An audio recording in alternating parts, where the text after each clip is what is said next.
right, on this wet Wednesday, the extreme weather wreaking havoc on travel throughout the Northeast right now. Amtrak service between New York and Philadelphia has been suspended due to power problems along the line. There is a major ice storm in the area, and all trains have returned to their stations while crews try to track down the source of the problem. So if you're traveling between New York and Philly today on the train, stand by. Meanwhile, as the country continues to get hammered by this weather, the National Climatic Data Center this past January will rank January, this one that just passed, as one of the coldest Januaries on record since 1895. Now, is the harsh winter weather and freezing cold temperatures a sign of global warming? Well, Joe Bastardi joins us from State College, Pennsylvania. He's the AccuWeather meteorologist. Good morning to you, Joe.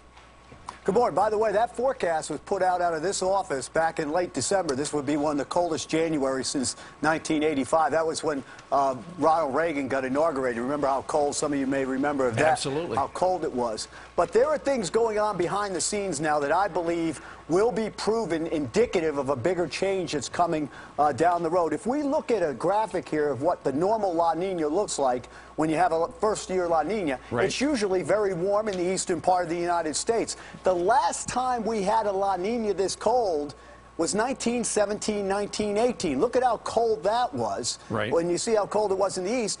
This year, the next graphic shows that we're very similar to that. Now, if we go to the 30-year satellite temperatures, you can see there's been a general trend upward here over the last 30 years. Right. That's because the Pacific's been warm, there's been high sunspot activity, that's turning around now, and the global temperature has crashed from that peak in the middle of 2010 all the way down to January will run below normal, and I believe 2011 will run near normal. What is very interesting about this, folks, is usually after a La Nina winter, the following winters are colder. Right. If we look down the road 2 years from now, the winters may be even more brutal from this, and this may become a pattern over the coming years. Right. Why? Take a look at this graphic. This is something I put up 3 years ago, why I'm so up in arms about people screaming it's global warming. If you make a prediction, say, watch out for the natural reversal, watch out for the solar cycles, watch out for volcanic activity, it's going to start cooling, and it does, guess what? When someone says, no, it's because it's warming, you tend to get a little upset. Yeah, no kidding. So, you know, Joe, the Al Gore came out within the last 48 hours on his website, and he said that scientists have said that all these storms are indicative of the Earth getting warmer. You've got evaporation up there, you got more precipitation, and hence what's going on here. But you say that's just not right.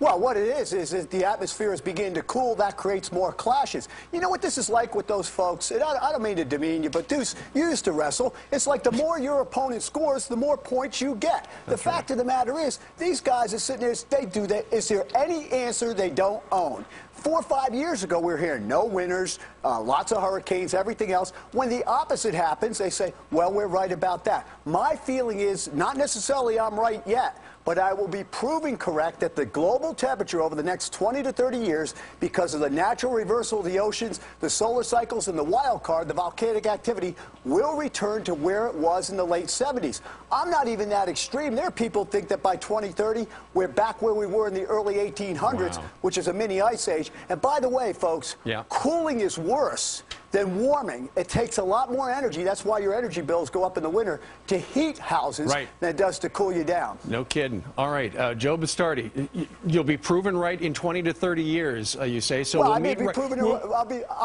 be proven right this year. The global temperature will be back near normal this year. All right.